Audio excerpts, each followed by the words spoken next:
Olá, amigos da Novo Tempo, sejam bem-vindos mais uma vez ao seu programa Bíblia Fácil. A cada semana estamos nos reunindo para estudarmos um pouco mais a respeito do livro do Apocalipse. Chegamos agora a um tema central do livro, capítulo 12. Hoje vamos estudar a respeito da guerra que o diabo fez e faz contra a Igreja de Deus. Então convido você a tomar a sua Bíblia, a abri-la em Apocalipse capítulo 12 e hoje vamos estudar alguns versos desse capítulo. Estamos aqui no Sevis em São Paulo com 10 convidados que nós convidamos para estar juntos essa semana participando do estudo do livro do Apocalipse. E a cada semana conhecemos um pouquinho mais um dos nossos convidados. Hoje vamos conhecer mais a Cristiane. Ela se faz acompanhar do Bruno, que é o esposo, não é isso? Sim, pastor. Já sabemos também que vocês trabalham com farmácia. Isso. E vocês têm 2 filhos, não é isso? Isso, Gustavo e Thalita. Qual a idade deles? Gustavo tem 5 e a Thalita tem 3. Vocês estão vindo lá de Santa Isabel. Isso. E o que está achando do programa? Como Adorando. está o estudo do livro do Apocalipse? Muito bom, muito bom. Muitos enigmas para nós decifrarmos? Muitos. Está ficando muita dúvida para trás? Não, que precisa... Está dando para entender? Tá dando. Ok. Tá esclarecendo. Que bom. Cristiane, seja bem-vinda, viu? Obrigada, você e o pastor. Bruno. Alegria ter vocês. E você que está participando conosco, eu queria informar você que o mesmo tema que estudamos aqui no Bíblia Fácil, você pode também conhecer mais na Igreja Adventista mais perto da sua casa. Nos domingos à noite, nós estamos estudando o tema também do Apocalipse. E você é o nosso convidado. Se você não sabe onde tem uma Igreja Adventista perto da sua casa, acesse um site, encontreumaigreja.com.br. Ali você coloca o seu estado, a cidade, o seu bairro que mora e então você vai descobrir a igreja mais perto de você, tá ok? Agora vamos então para o estudo de hoje. Chegamos à 9ª semana e hoje vamos aprender sobre a mulher e o dragão. Esse é o tema do capítulo 12 de Apocalipse. É o nosso 9º estudo e chegamos ao capítulo 12 dos 22 capítulos que temos nesse livro. A mulher e o dragão. Vamos então convidar mais uma vez a presença do Espírito Santo para juntos estudarmos a palavra de Deus. Você que nos acompanha em casa, vamos orar agora pedindo a iluminação do Espírito Santo para o estudo mais uma vez. Pai querido, graças te rendemos por todas as bênçãos, por estarmos reunidos mais uma vez para estudarmos esse tema tão importante. Que o teu bom e santo Espírito nos dirija e que nós compreendamos a verdade da tua palavra e tenhamos o desejo de sempre andar nos teus caminhos. São bênçãos que nós te suplicamos, em nome e por amor de Jesus. Amém. Apocalipse capítulo 12. Olha o que diz o verso 1 e 2. Temos aqui uma visão extraordinária do conflito, do grande conflito entre o bem e o mal. E nós vamos entender um pouquinho mais desse grande conflito a partir do capítulo 12. Eu disse para vocês na semana passada que o Apocalipse foi escrito num estilo literário que nós chamamos de quiasmo. O que é isso? É quando as cenas do último capítulo e do primeiro capítulo, elas vêm se aproximando até formar um clímax no centro do livro. E o centro do Apocalipse, os capítulos 12, 13 e 14, eles apresentam o tema da grande controvérsia entre Deus e Satanás. É uma realidade inegável que existem 2 poderes atuando em nosso mundo. Deus por um lado e o diabo por outro. E esses 2 poderes estão brigando pela consciência, pelo coração das pessoas. E ou nós nos entregamos a um senhor ou nos entregamos a outro senhor. Ninguém nessa batalha fica em cima do muro. Então eu e você fomos envolvidos num grande conflito. E esse capítulo 12 de Apocalipse nos ajuda a entender melhor o assunto. Olha o que diz o versículo 1. O tema é a mulher e o dragão. Verso 1. Viu-se grande sinal no céu, a saber, uma mulher vestida do sol, com a lua debaixo dos pés e uma coroa de 12 estrelas na cabeça.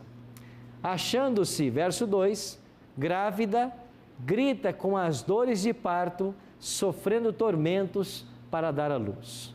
Então a cena que o Apocalipse 12 introduz é uma mulher, e essa mulher tem uma coroa de 12 estrelas, ela tem a lua debaixo dos pés e ela está grávida. O que é mulher em profecia? Igreja. Isso pode ser confirmado com Efésios 5, 22 e 23. Lá o apóstolo Paulo diz que Cristo é o cabeça da igreja, assim como o homem é o cabeça da mulher. Não no sentido que ele deve mandar ou dominar, no sentido que ele deve amar, cuidar, proteger. É isso que Cristo faz pela igreja.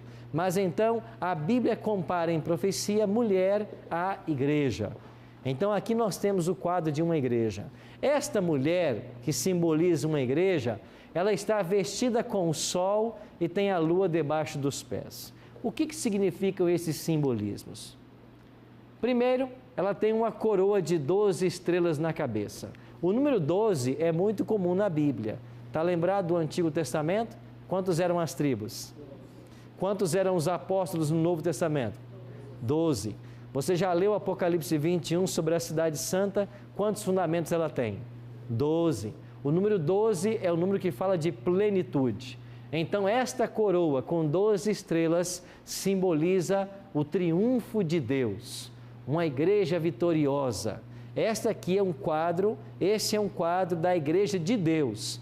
Ela é uma igreja vitoriosa e as 12 estrelas na cabeça podem ser uma referência aos cristãos do Antigo Testamento, tipificado nas 12 tribos, e os cristãos do Novo Testamento, tipificado nos 12 apóstolos. Então, esta é a igreja de Deus, de todas as eras. Agora, esta igreja, ela é uma virgem que está vestida do sol. O sol dá a ideia da glória que a igreja tem. Cristo é o sol da justiça, assim ele é pintado pelos profetas. Então, a mulher está vestida com o sol, com a justiça de Cristo. Ela tem a lua debaixo dos pés. A lua não tem luz própria. Ela reflete a luz do sol. O que é no Antigo Testamento que apontava para Cristo? O sistema de sacrifícios, estão lembrados? A morte de animais. Aqueles animais não tinham poder em si mesmos, mas eles apontavam para Cristo. Então, esta lua que a mulher tem debaixo dos pés é um quadro apropriado do Evangelho no Antigo Testamento. O sistema de sacrifícios de animais, eles não tinham poder em si, mas apontava para Cristo que viria um dia morrer pela humanidade. Então nós temos aqui um quadro muito claro da igreja de Deus. E esta igreja está grávida, ela está para dar à luz. Mas quem é o filho que vai nascer da igreja? Vamos ver daqui a pouquinho. Verso 3. Viu-se também outro sinal no céu, e eis um dragão, grande, vermelho, com 7 cabeças e 10 chifres, e nas cabeças 7 diademas. Quem é o dragão na profecia?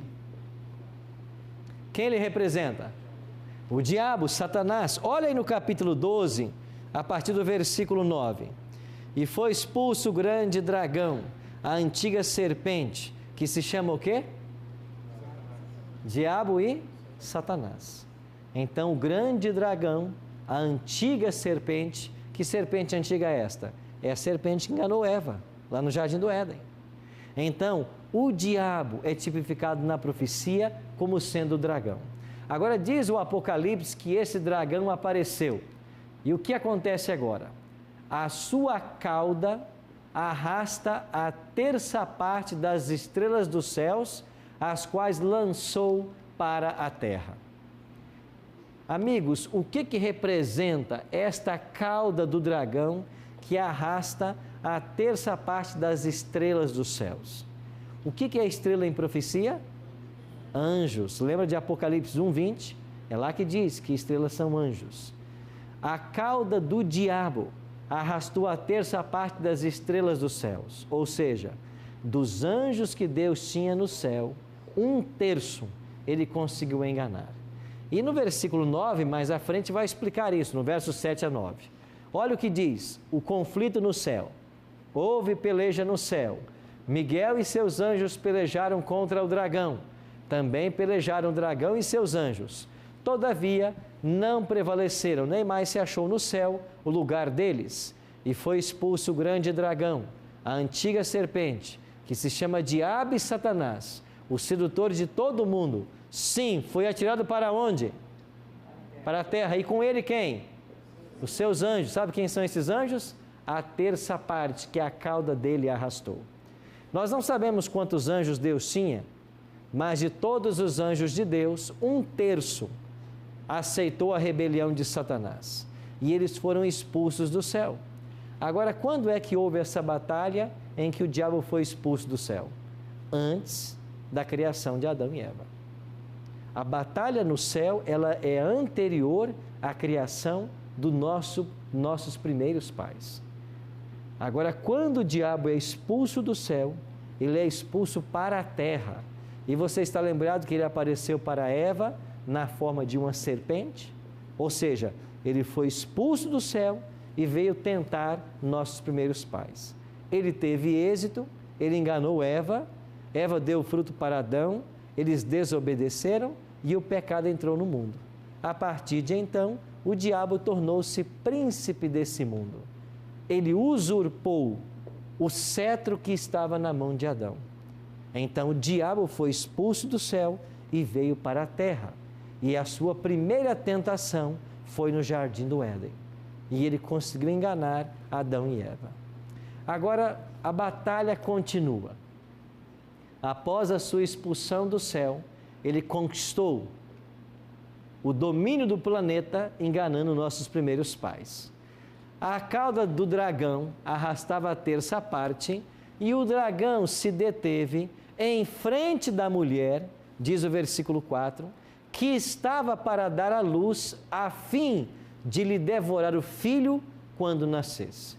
Agora o diabo espera que o descendente da mulher, da igreja, o filho, nasça para que ele destrua esse menino. Quem é o descendente? Quem é o filho da mulher? É Cristo. Olha para o livro de Gênesis, mantenha aí Apocalipse marcado e vá lá para o capítulo 3 de Gênesis. Olha comigo o verso 15. Após Adão e Eva terem sido enganados por Satanás, eles foram expulsos do jardim. E olha o que Deus diz agora em Gênesis 3, verso 15. Porém, inimizade entre ti, Deus está falando com a serpente, entre ti, serpente, e a mulher, entre a tua descendência e o seu descendente, o descendente da mulher. Este te ferirá a cabeça, e tu lhe ferirás o calcanhar. Quem é o descendente que foi prometido a Eva aqui? É o próprio Cristo. Ele é o descendente. Ele é o filho da mulher. Agora, lá no livro de Gênesis, já estava prometido assim: esse descendente da mulher, um dia vai esmagar a sua cabeça. Deus disse para a serpente. E você, serpente, vai ferir o calcanhar do descendente, do filho da mulher. Quando é que essa profecia de Gênesis 3,15 se cumpre? Ela se cumpre primeiro. Quando é que Satanás feriu o calcanhar de Cristo? Quando a Bíblia fala em ferida de calcanhar, quer dizer uma ferida não mortal. Porque alguém, quando se fere no calcanhar, não é este um ferimento mortal. Por outro lado, o esmagar a cabeça é uma ferida mortal. Quando é que Satanás feriu o calcanhar do descendente da mulher que é Cristo? Quando ele foi morto na cruz. Então, na cruz, ao ser morto, e o diabo levou os homens a matarem a Cristo, o calcanhar do descendente foi ferido. Por que foi no calcanhar? Porque ele ressuscitou, ele voltou à vida. Mas um dia, Cristo vai esmagar a cabeça da serpente. E quando é que essa cabeça será esmagada? Na cruz, Cristo também foi vitorioso, mas está marcado o dia no futuro em que o diabo será destruído. E nós vamos estudar esse tema quando chegarmos a Apocalipse 20. Lá vamos estudar sobre a destruição final de Satanás. Então, Gênesis 3,15 cumpriu-se pela metade. O diabo já feriu o calcanhar de Cristo. Isso foi no Calvário. Agora falta o Cristo destruir a cabeça, esmagar a cabeça, destruir Satanás. E isso vai acontecer ainda no futuro. E nós vamos estudar isso em Apocalipse 20.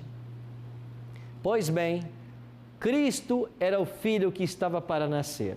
E o versículo 5 diz assim: nasceu-lhe, pois, um filho varão. Jesus chegou, que há de reger todas as nações com cetro de ferro. E o seu filho foi arrebatado para Deus até o seu trono. Quem é que foi arrebatado para Deus? Cristo. Após a sua ascensão, ele voltou para o Pai. Quando Jesus nasce, o diabo estava parado diante da igreja, esperando para destruir. E como é que Satanás tentou matar o menino Jesus? Você conhece a história? Está lembrado? O que aconteceu? Herodes. Herodes mandou matar todos os meninos que tinham 2 anos de idade. Com isso, ele esperava matar a criança, o menino Jesus. Mas ele conseguiu? Não. Então ele tentou devorar o filho quando nascesse, mas ele não conseguiu. Como Cristo não conseguiu matar a Jesus, ou quando o diabo não conseguiu matar a Jesus ainda bebê, ele continuou perseguindo a Cristo ao longo de todo o seu ministério, até que finalmente a profecia se cumpriu e o calcanhar do descendente da mulher foi ferido, quando Cristo morreu na cruz do Calvário. Só que quando o diabo esperava sair vitorioso, e Cristo foi parar na sepultura, e eles colocaram uma grande pedra protegendo, e o diabo para lá enviou seus demônios para impedir que Cristo saísse, o que aconteceu no domingo pela manhã?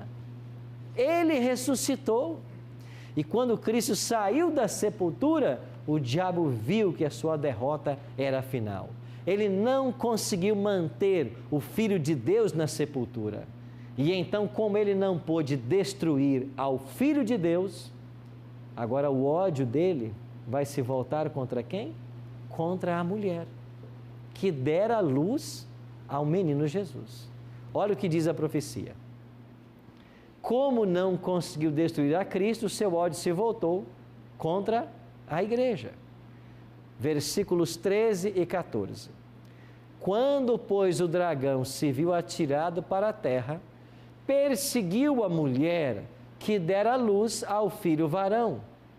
E foram dadas à mulher as 2 asas da grande águia, para que voasse até o deserto, ao seu lugar, aí onde é sustentada durante um tempo, tempos e metade de um tempo, fora da vista da serpente. Quando o diabo voltou sua ira contra a igreja, o que aconteceu com a igreja? Deus deu asas a esta mulher e ela fugiu e voou para o deserto. E lá no deserto, Deus guardaria essa mulher por quanto tempo? Aqui diz um tempo, tempos e metade de um tempo. O que é um tempo na Bíblia? 1 ano. É isso que diz Daniel 11:13. Um tempo é 1 ano. 3 tempos e meio, 3 anos e meio. Se cada ano tem 12 meses, 3 anos e meio são 42 meses. Lembra desse período na profecia? Olha o próximo texto, verso 6. A mulher, porém, fugiu para o deserto, onde lhe havia Deus preparado um lugar para que nele a sustentem durante quanto tempo?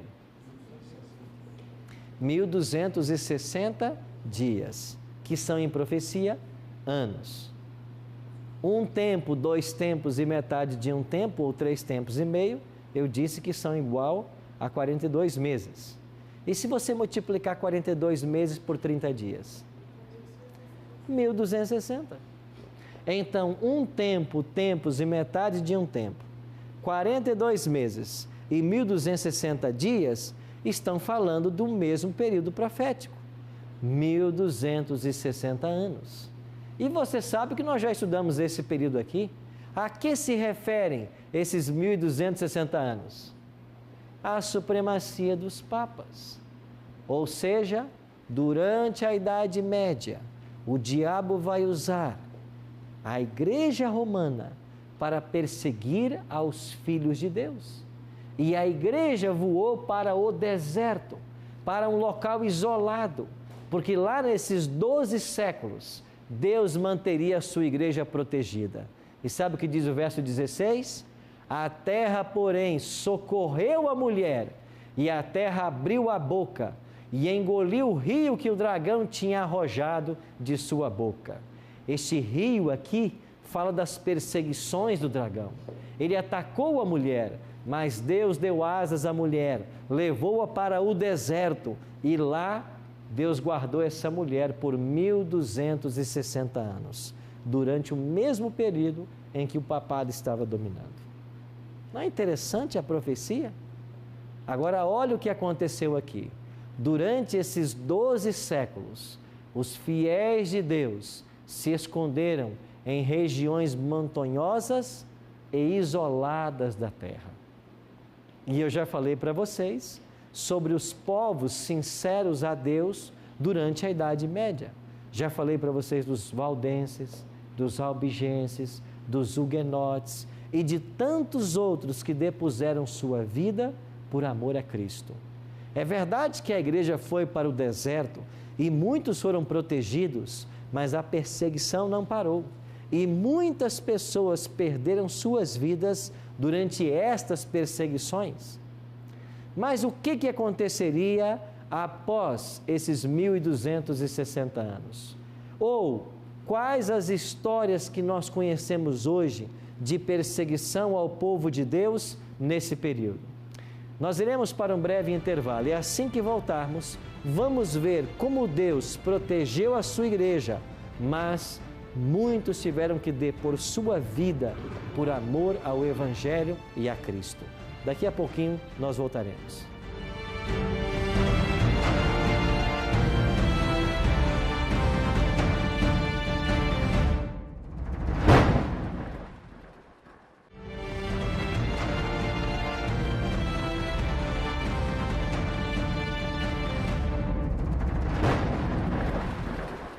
Estamos de volta com o programa Bíblia Fácil, hoje estudando o capítulo 12 de Apocalipse, a história da mulher e o dragão. Se você deseja receber uma revista em casa com todos os temas do Bíblia Fácil Apocalipse, essa revista sai para você inteiramente grátis. Basta ligar para nós, nosso telefone é 0 operadora 12 21 27 3121 ou então acessar nossa página na internet novotempo.com/Bíblia Fácil. E nós estamos tendo nas igrejas adventistas, nos domingos à noite, um aprofundamento do estudo do livro de Apocalipse. Você está convidado a visitar-nos no domingo à noite. Se você não sabe onde tem uma igreja perto da sua casa, acesse o nosso site encontreumaigreja.com.br. Você vai ser muito bem recebido e ali você poderá aprofundar o seu estudo com relação ao livro do Apocalipse. No primeiro bloco, nós terminamos falando a respeito do grande conflito entre o dragão e a igreja, entre o diabo e a mulher. Primeiro, o dragão se deteve diante da mulher para devorar o filho quando nascesse. E nós vimos em Gênesis 3,15 que Cristo é o descendente da mulher. Como o diabo tentou matar a Cristo? Através de Herodes, mas ele não conseguiu. Finalmente, quando ele leva as pessoas a matarem a Cristo, o diabo esperava sair vitorioso, mas Cristo ressuscitou e então ele viu que a sua derrota estava completa. Agora que ele foi derrotado e não pôde derrotar o filho, ele se voltou contra a igreja e ele então persegue a igreja. Deus, protegendo sua igreja, deu a ela asas como de águia. Ela voou para o deserto e lá Deus guardaria essa mulher por 42 meses, ou 3 tempos e meio, ou 1260 anos. Estamos falando de um mesmo período.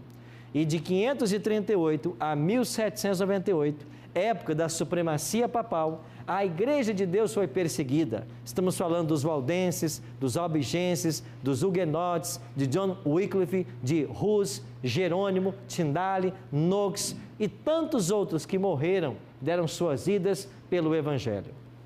Durante esse período do deserto, um dos principais nomes que nós temos foi o nome de Martinho Lutero. E eu tive a chance de visitar o castelo de Wartburg, na Alemanha. E esse castelo foi um local onde Deus usou para proteger Lutero. Lembra da dieta de Worms, onde eles tentaram matar Lutero? Os amigos de Lutero, para proteger sua vida, o sequestraram. Principalmente Frederico, o sábio da Saxônia, levaram Lutero para esse castelo. E aqui no alto de uma montanha, na cidade de Wartburg, ele esteve por quase um ano. E quando muitos pensavam que Lutero estava morto, ele estava traduzindo o Novo Testamento para o alemão. E quando menos pensaram, o povo da Alemanha estava recebendo o Novo Testamento na língua que eles podiam ler. Mas Lutero foi severamente provado. E aqui teve que se esconder para salvar sua vida dos perseguidores. Foi um tempo difícil para o povo de Deus, mas Deus guardou a muitos. Outros tiveram que depor suas vidas por amor a Cristo. Esse foi o caso, por exemplo, de John Hus, que em 1414, lá no Concílio de Constança, foi decretado um herege. Foi levado à praça pública e foi queimado. Um ano depois, a Igreja Romana fez o mesmo com Jerônimo de Praga. E esses dois mártires morreram por amor a Cristo. Você se lembra da abertura do quinto selo, quando as almas clamam debaixo do altar? Estas almas são os mártires que morreram por amor a Cristo.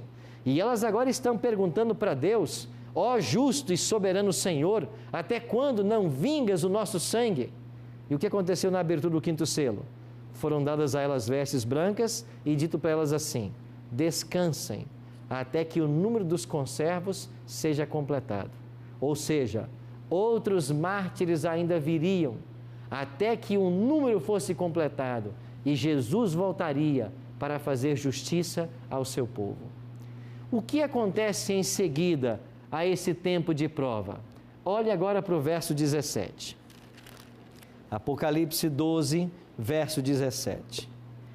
Irou-se o dragão contra a mulher e foi fazer ou pelejar com os restantes da sua descendência, os que guardam os mandamentos de Deus e têm o testemunho de Jesus. Pensando na estrutura do capítulo 12, uma vez que a mulher, a igreja, estava no deserto, agora surge uma nova expressão. Irou-se o dragão contra a mulher, mais uma vez, e agora ele foi pelejar com os restantes da sua descendência. Quem é esse restante? A palavra restante aqui dá a ideia de remanescente. Desta igreja do deserto, que por 12 séculos fora perseguida, há um povo remanescente. Sobrou alguns, ou sobraram alguns, e a estes o diabo odeia. Mas quem é que o diabo odeia? O Apocalipse está dizendo: os que guardam os mandamentos de Deus e têm o quê? Testemunho de Jesus. Amigos, aqui tem uma lição preciosa para nós. E você que nos acompanha em casa, talvez isso vai soar estranho ao seu ouvido, mas ouça com atenção. O diabo não está irado contra todas as igrejas. O diabo não está. A Bíblia diz que o diabo odeia aqueles que guardam os mandamentos de Deus e têm o testemunho de Jesus. Igreja que não guarda mandamento e não tem testemunho de Jesus, o diabo não odeia. Por que ele odiaria? A estes, ele já tem em suas mãos. Quem permanece na obediência já está nas mãos do diabo. É por isso que disse Cristo que a verdade liberta. Conhecereis a verdade, e a verdade vos libertará. Mas enquanto a pessoa está no erro e não conhece a verdade, ele está nas garras de Satanás. Se a pessoa sabe que está errada e ainda permanece no erro, o diabo toma conta dessa vida. Agora, eu posso estar praticando coisas erradas sem saber que elas são erradas. Aí o juízo de Deus para comigo é diferente. Aí é o que acontece em Atos 17:30. Deus não leva em conta o tempo da ignorância. Se eu fazia alguma coisa que era errado, mas não sabia que era errado, Deus não me cobra por isso. Eu estou no tempo da ignorância. Deus não pode me cobrar por algo que eu não sabia ser errado. Mas quando eu tomo ciência de uma verdade, de um mandamento, eu devo praticar essa verdade, esse mandamento. Porque de outra forma, eu estou me colocando no terreno perigoso de Satanás. Então o diabo não odeia todas as igrejas. Ilusão nossa pensar assim. O diabo odeia aqueles que guardam os mandamentos de Deus e têm o testemunho de Jesus. Quando alguém em alguma igreja fala contra a lei de Deus, está atuando como um advogado de Satanás. Quando alguém prega contra a lei de Deus, é um advogado de Satanás. E você já percebeu que muitos líderes, às vezes, começam a dizer que a lei de Deus foi abolida, que ela não mais está em vigência?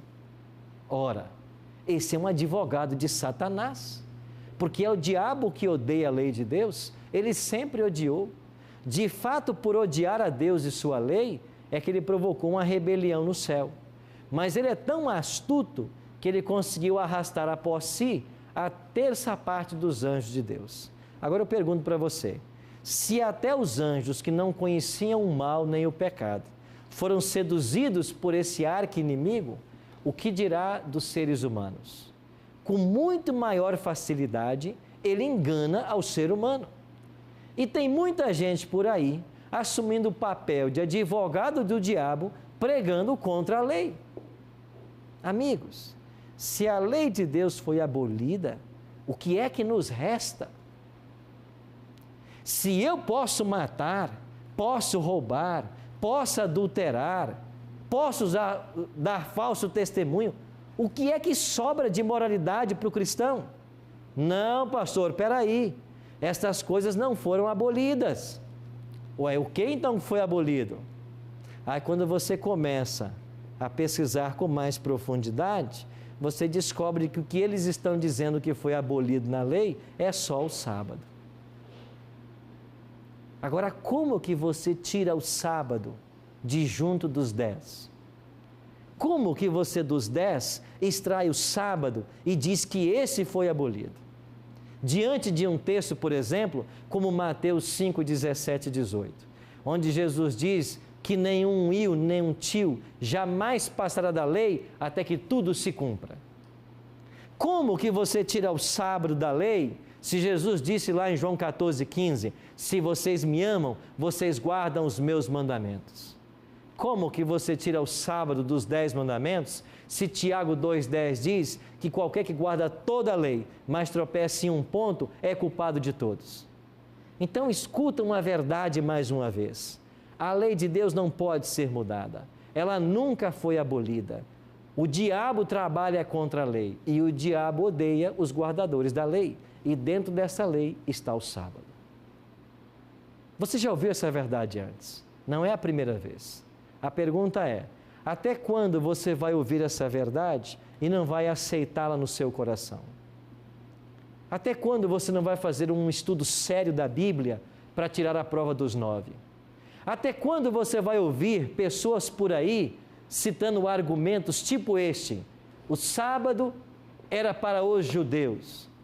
Você deveria já saber que o sábado foi dado mais de 1000 anos antes que um judeu nascesse sobre a terra.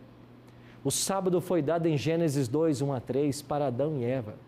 Não aceite esses argumentos fracos que usam por aí. Vá para a Bíblia. E o diabo odeia aqueles que guardam a lei. Agora, a pessoa que menospreza a lei, esse é amigo do diabo.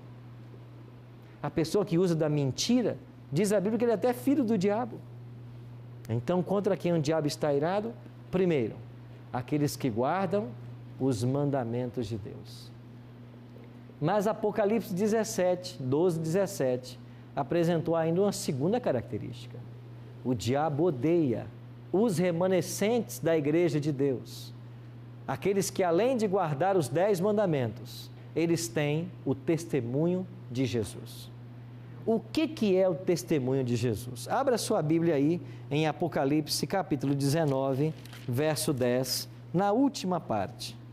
Apocalipse 19, verso 10, última parte, diz assim: pois o testemunho de Jesus é o quê?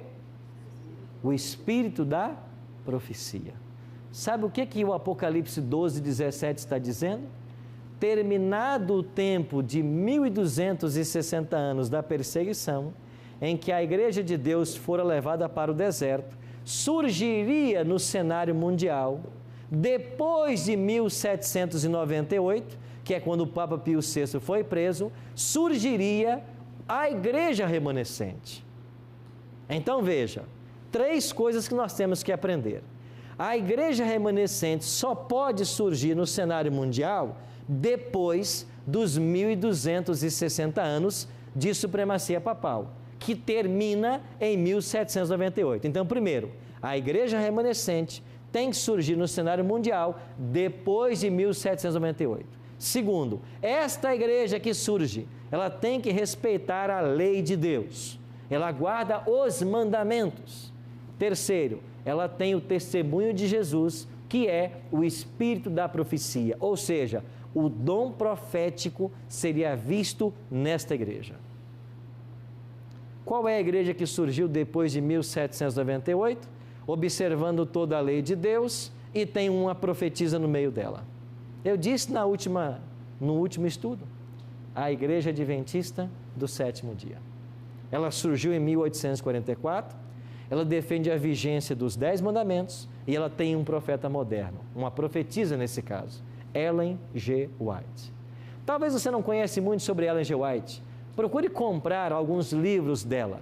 O endereço cpb.com.br tem os livros onde você pode comprar. cpb.com.br. Leia o que ela escreveu. Depois de ler o que ela escreveu, compare com a Bíblia e pergunte assim: esta mulher é uma falsa profetisa ou é uma verdadeira profetisa? Compara com a Bíblia, porque o padrão nosso é a Bíblia. Não é o que dizem por aí. Não é o que ensinam às vezes no púlpito da igreja, mal intencionados. Não é o que escrevem em certas lições de escola dominical. Compara com a Bíblia. Aí você depois me responde se o que ela escreveu está sendo contrário ao que a Bíblia revela. A igreja adventista preenche essas características. Pastor, você pode perguntar, quer dizer então que só os adventistas vão ser salvos? Isso nunca foi dito aqui no programa. Porque placa de igreja não salva ninguém. E muitos adventistas vão se perder. E por que vão se perder? Porque mesmo tendo o evangelho, a verdade, não vivem a verdade. Não adianta nada. Agora, quem é que vai se salvar? Pode ser qualquer pessoa nesse mundo, mas ela tem que viver a verdade. Então, eu posso me salvar sem viver os ensinos de Cristo? Alguns estão ensinando por aí que pode, porque você aceita a Cristo e você está salvo. Você não precisa fazer mais nada. Até certo ponto é verdade. Até certo ponto é verdade. Aceitar a Cristo é tudo. Mas quando eu aceito a Cristo e Ele vem para a minha vida, Ele não me salva para a desobediência. Outro dia eu discutia com um jovem a esse respeito, e ele dizia: pastor, é Cristo só. Cristo me salvou. Eu não preciso de lei. E eu digo: é verdade, você não precisa de lei, até que você cometa pecado. Porque quando você peca, a lei diz para você: você pecou. Você precisa de Jesus. Mas se você não pecar, aí de fato você não precisa de lei. Agora, você, pela graça de Cristo, não pode quebrar a lei. Ah, não preciso da lei. Não precisa enquanto você ficar em Cristo. E esse é o ideal. Mas se você se afastar de Cristo e pecar, a lei vai te apontar a necessidade de Cristo. Ou você acha que Cristo salvou para você para continuar vivendo no pecado? Entendeu? Cristo salvou você para continuar no pecado? Ah, eu fui salvo por Cristo. Pode continuar adulterando? Alguém que foi salvo por Cristo trai a mulher toda semana? Não, é uma vez por semana. Que seja uma vez na vida. Pode? A pessoa que em Cristo salvou pode ficar desonrando pai e mãe? A pessoa que em Cristo salvou pode contar mentiras, dar falso testemunho? A pessoa que em Cristo salvou pode roubar? Não. Então a lei continua em vigência, porque Cristo te salva para a obediência. Não me venha com essa história de uma graça barata, onde a pessoa está salva, salva para sempre e a lei não importa. A lei tem o seu papel. A lei evidencia quem está salvo e quem não está. Porque aquele que obedece, esse está salvo. O desobediente, ele carece de Cristo. Priscila? Pastor, quando você citou aqui Gênesis capítulo 3, o verso 15, eu acho que ficou bem evidente aqui a graça de Deus desde o início da criação, né? Porque aqui logo quando Adão e Eva pecam, aí o Senhor já promete, né, Jesus.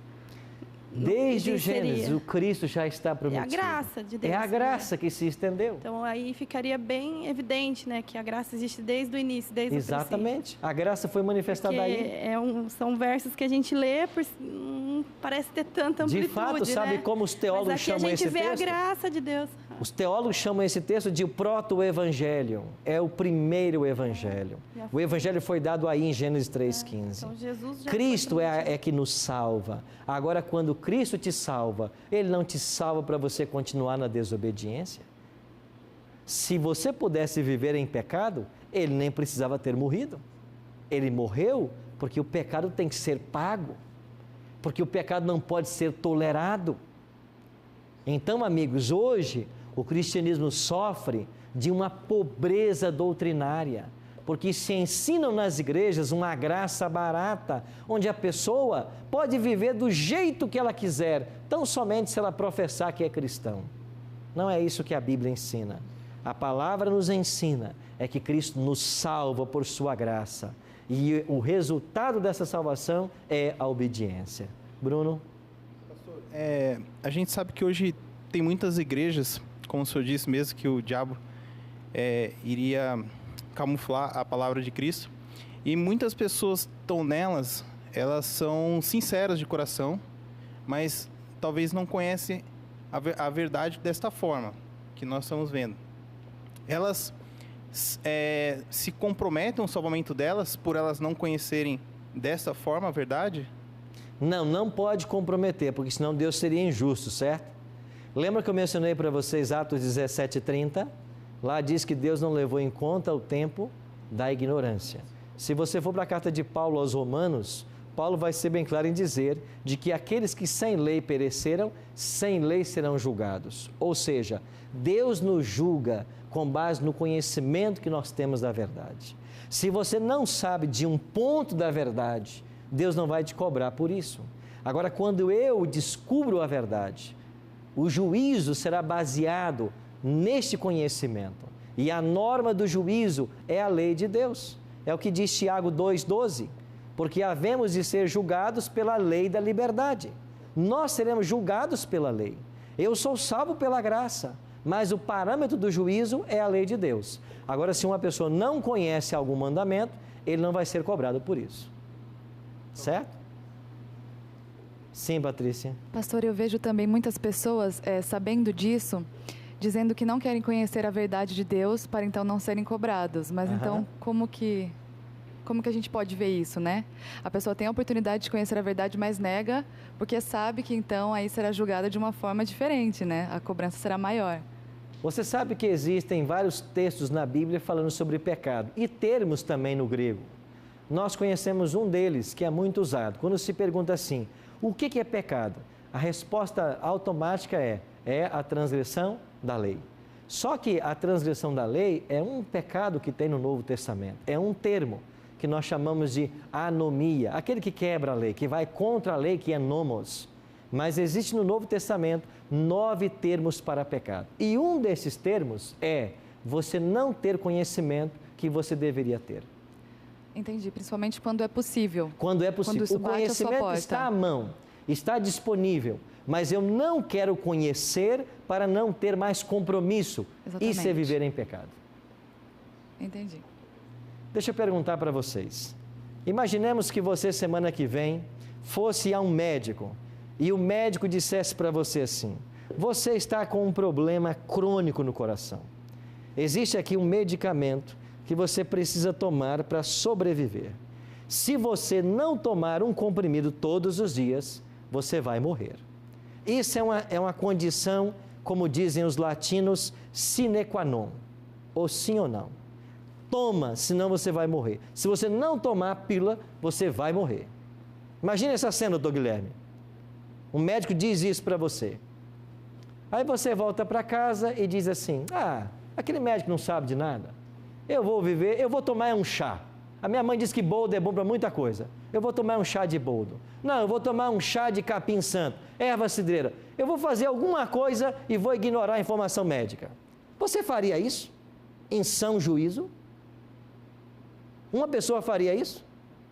Agora, se você não está disposto a confiar a sua vida terrestre aqui, a arriscar a sua vida, não prestando atenção num conselho de um homem, você vai confiar a sua vida eterna a certos conselhos que você ouve por aí, aquilo que as pessoas estão dizendo e acha que é assim? Você não deveria, com muito mais interesse, buscar na palavra para saber qual é de fato o caminho para ser salvo? Se eu me interessaria em atender um conselho de um médico para salvar a minha vida, os míseros anos que temos nessa terra, quem dirá ouvir o conselho da palavra para viver eternamente? Agora, se nós não queremos arriscar a nossa vida nessa terra, você vai arriscar a sua vida eterna entregando a sua vida na mão de um outro homem, o conhecimento que outra pessoa tem, e você não vai buscar na palavra por você mesmo? É isso que faziam os bereanos. Eles não confiavam apenas no que estava sendo dito. Eles buscavam na palavra para ver se isso é verdade. É isso que nós temos que fazer. Nós temos que buscar na palavra, encontrar a solução para viver eternamente. Por isso, eu não posso confiar a minha vida eterna na mão de outra pessoa. Eu tenho que confiar em Cristo e na palavra dele. Eu tenho que buscar pessoalmente, tem que ser meu interesse. Ao finalizarmos o programa de hoje, nós vamos convidar o quarteto Arautos do Rei para que cante. Eles irão cantar falando a respeito de um grande conflito que se estabeleceu em nosso universo. De um lado está Deus, do outro o diabo, e no centro a humanidade. As forças do bem e as forças do mal, elas trabalham dioturnamente para conquistar sua mente. Ninguém pode servir a dois senhores, palavras do próprio Cristo. Ou seja, você tem que de livre vontade escolher a quem servir. A pergunta que eu faço para você é, neste conflito entre o bem e o mal, quando Deus está levantando uma igreja que ama e respeita a lei, os 10 mandamentos, que tem o testemunho de Jesus, que é um profeta moderno, que procura viver o que está na Bíblia, você vai investigar essas coisas ou você vai confiar em outro ser humano a tua salvação? Pense nisso enquanto ouviremos essa música.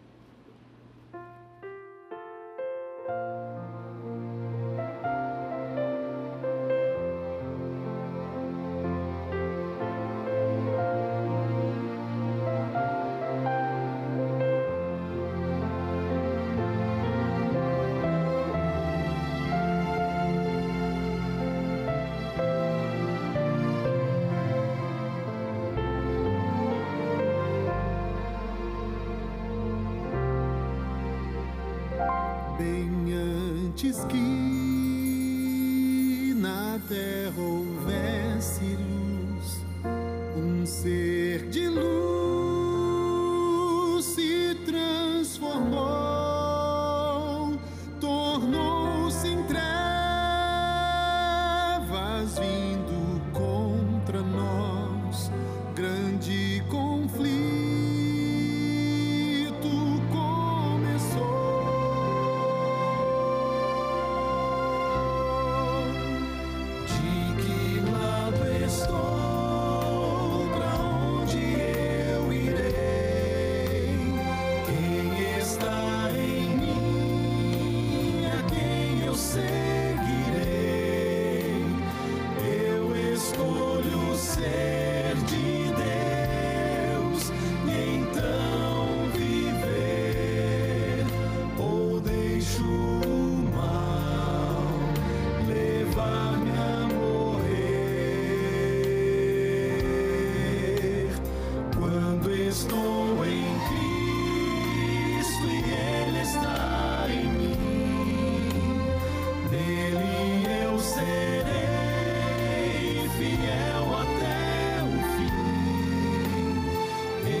minhas mãos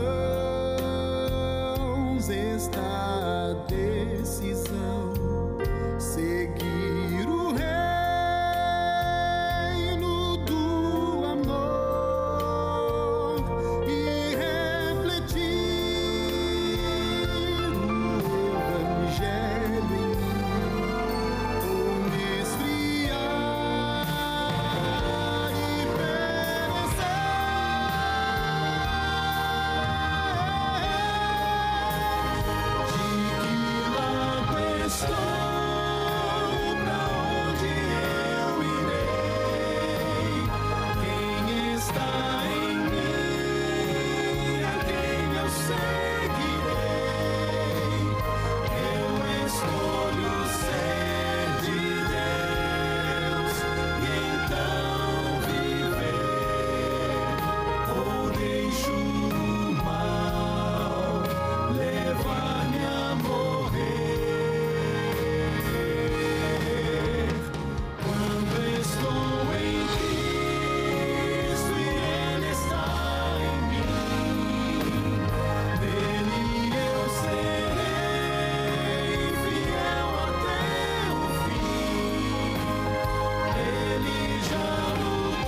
O eterno, enfim, venceu. Em Apocalipse 12, verso 11, dentro desse mesmo contexto da batalha entre o dragão e a igreja, nós temos o segredo da vitória. O livro do Apocalipse diz: eles, pois, o venceram por causa do sangue do Cordeiro e por causa da palavra do testemunho que deram. E mesmo em face da morte, não amaram a própria vida. Sabe qual é o segredo da vitória? É o sangue do Cordeiro. É você entregar-se completamente a Cristo e deixar que a graça dele alcance a sua vida. Qual será hoje a tua decisão? De que lado você vai ficar no grande conflito? Aquele que não escolhe a Cristo já está escolhendo o outro lado. Por isso o apelo é para todos nós. De que lado nós vamos ficar nesse grande conflito? Ninguém pode servir a dois senhores. Ou sairemos daqui decididos por Cristo, ou se não decidirmos, estaremos escolhendo o inimigo de Cristo. Em cima do muro, ninguém pode ficar. Eu fico pensando o interesse que o céu tem em cada um de nós e as oportunidades que o céu está nos dando para tomarmos decisões sérias ao lado de Cristo. Eu quero orar mais uma vez por vocês e orar por você que nos assiste em casa, para que a obra que o Espírito de Deus começou na sua vida, em breve, Ele possa completá-la. Ore comigo. Pai Santo, muito obrigado, Senhor, porque nós temos a oportunidade da escolha. Obrigado, Senhor, porque nós entendemos que estamos envolvidos num grande conflito. Entendemos que somos odiados por estarmos praticando a Tua palavra. Mas muito obrigado, porque nós somos mais que vencedores pelo sangue de Jesus Cristo. Nós queremos aceitar essa justiça em nossa vida. Nós queremos que Jesus reine soberano em nosso coração. Por isso, Pai Santo, colocamos a nossa vida diante do Teu altar. Queremos que o Senhor assuma o controle da nossa mente, do nosso coração. Que o Senhor nos dirija pelos caminhos que o Senhor deseja, para que quando Tu voltares em glória e majestade, todos nós estejamos prontos para Te receber. Esse é o nosso desejo, é a nossa oração, em nome e por amor de Jesus. Amém. Obrigado, amigo, pela sua companhia no programa de hoje. Na semana que vem, nós vamos nos reunir para estudarmos o capítulo 13 de Apocalipse. Aí existem duas bestas, uma que sai da água, do mar e uma que sai da terra. O que representam estas bestas? O que representa a água e a terra? O que elas farão? Tudo isso nós descobriremos na semana que vem, quando nós nos encontrarmos no próximo Bíblia Fácil. Deus o abençoe.